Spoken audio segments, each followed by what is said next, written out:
Paco. Thanks for coming out, man. Hey. I appreciate it. I really do. You asked me, I'm here. I know. I needed a character. That's why. As long as I'm not supposed to be Daffy Duck, it's fine. No, actually, funny story about us is you've known my wife longer than you knew me because you used to work with her. Mm-hmm. Yeah, correct. And I hadn't met you for a while. I had met you, but didn't know you.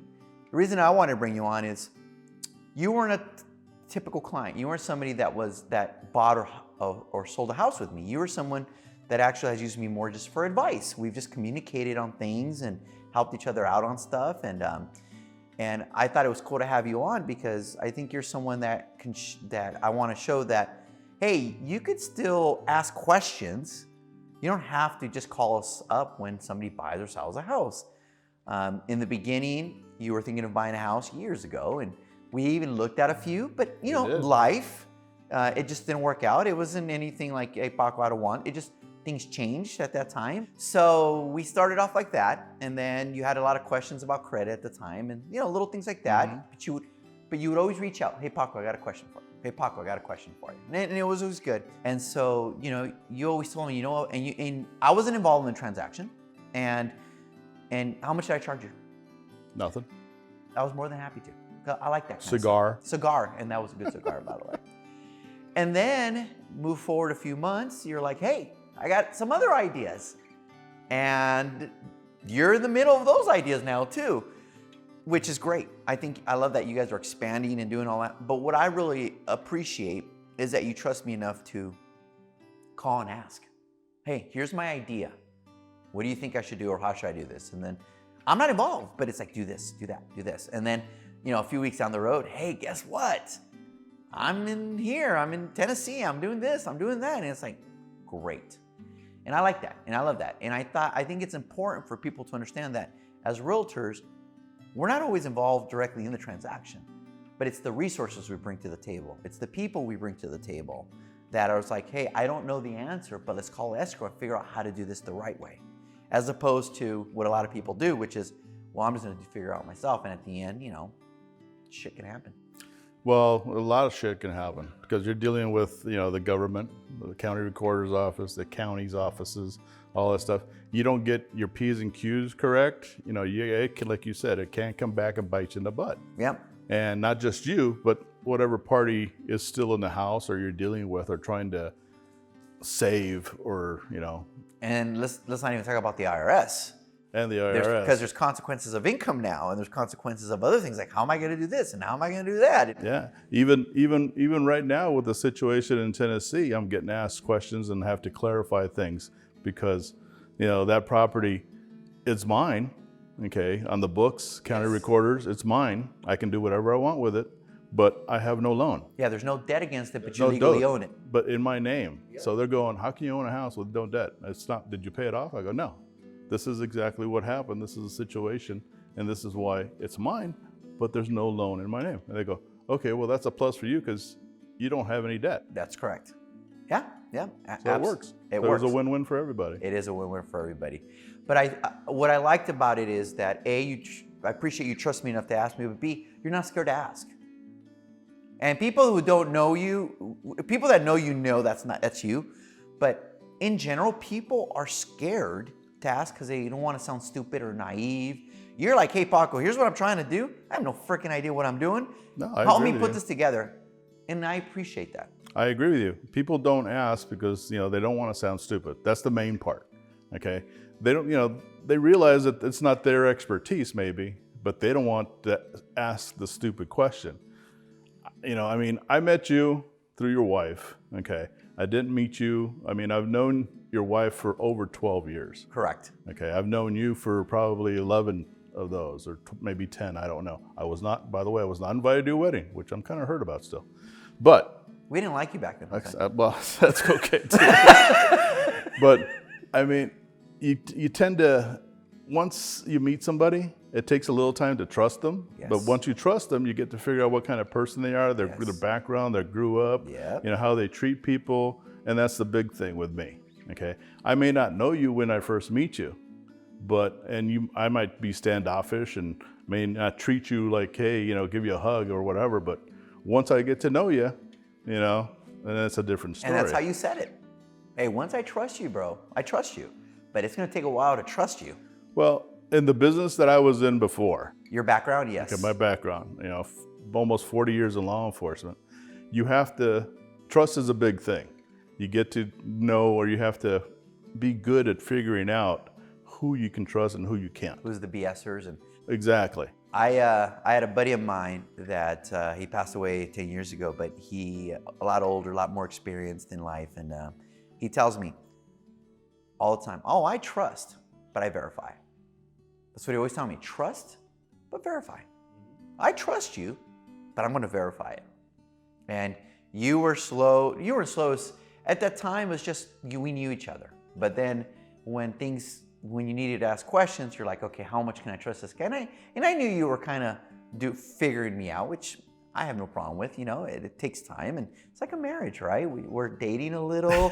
Does the marriage work? Does he open the car door for me? Is he polite? Is he a jerk? And I had to figure you out in the beginning too, because your personality is very sarcastic. It is. And I'm sarcastic, but you're at a whole different level. And half the time I couldn't tell, is he being serious or is he being sarcastic? And I'm sarcastic, and it frustrated me because sometimes and I'm like, this is a test. It's got to be a test. Well, like I said, in the profession that I was in before, you have to, you do it subconsciously almost, testing people, okay? And to see whether they're full of bullshit or whether they're actually honest and upfront and going to tell you the truth, okay? It's like I said, it's not intentional maybe, but it is subconscious, and it does happen. Yeah. All right, so once you pass all the tests, then I knew if I needed any answers or questions that I had, that I could call you.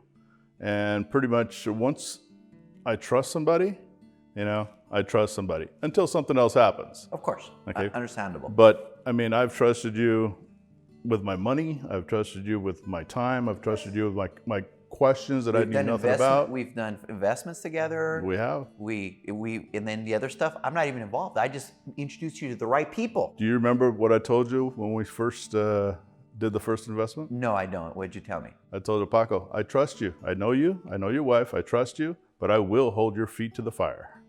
Yeah. And you said, I know you would. Yeah, man, absolutely.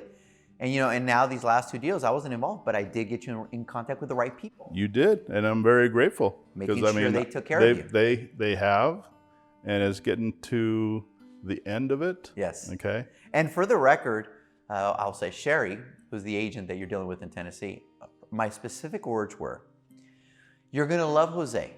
He's very sarcastic and funny, but there's another side of him. Don't BS him. Whatever you do, take care of him and don't BS him, because he will see it. Well, actually, the first time I met Sherry, she said, Paco called me. He said, I have to take care of you. I got to be honest with you, and I got to take care of you. I go, that's all anybody has to do.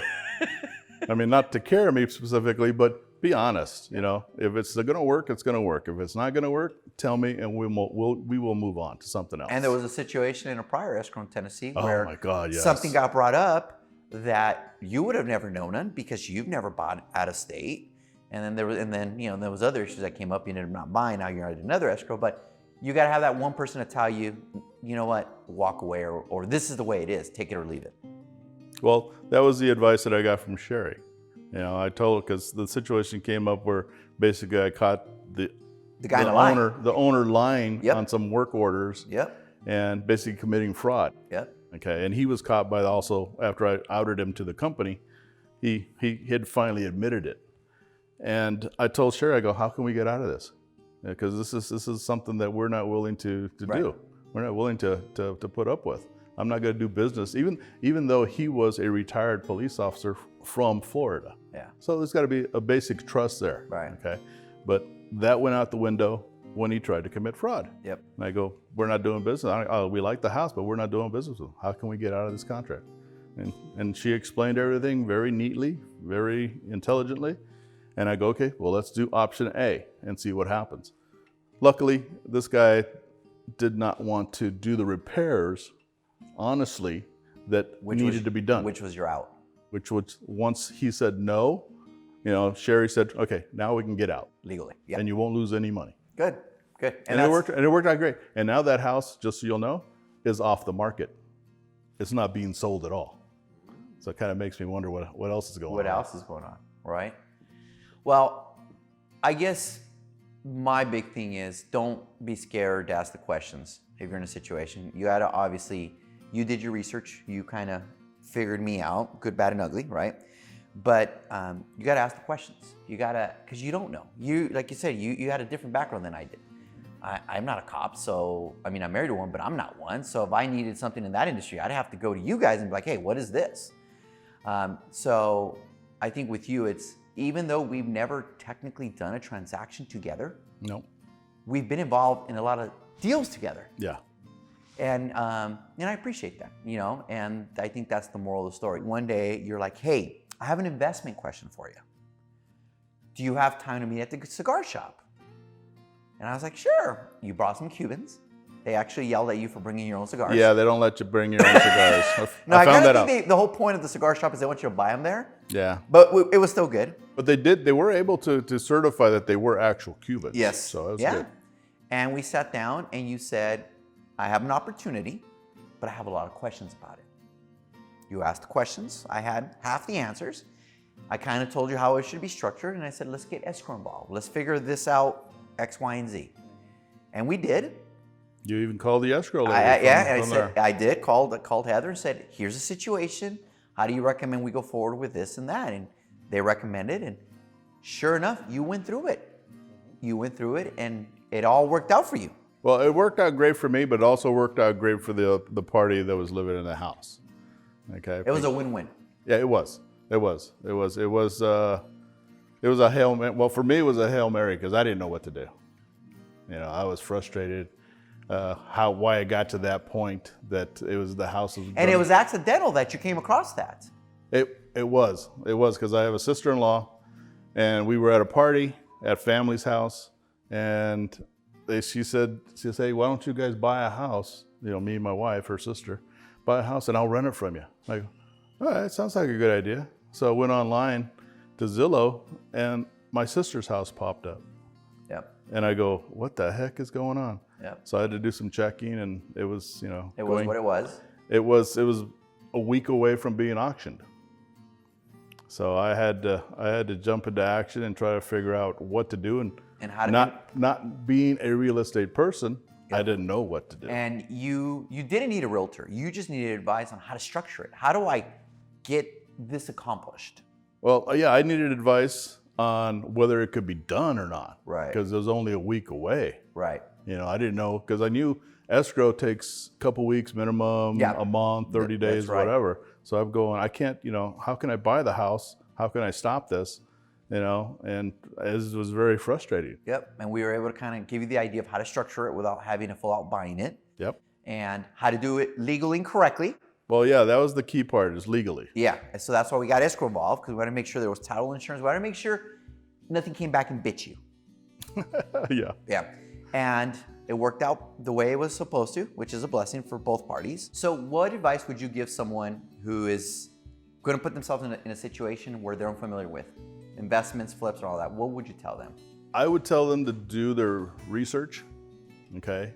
And by research, I'm not talking about on the internet, because you can do that, okay? I'm talking about do your research with friends, okay? Find out who this person is, okay? Find out from friends, relatives, anybody that's ever done some kind of business with them, okay? Yep. Because that's how you're gonna get to know whether you're gonna be able to trust this person. Maybe not on a personal level, but you're gonna be able to trust them as far as business. Right. Because that's what you're trying to do. I mean, fortunately for us, I knew you ahead of time, okay? I knew your wife, so I knew you a little bit on a personal level, okay? But then I got to know you as far as professional. Okay, and people that ask me now, who would you recommend? Because I have people asking me about houses, relatives, right. father-in-law, whoever, and then and the one person I always tell them, I go call Paco.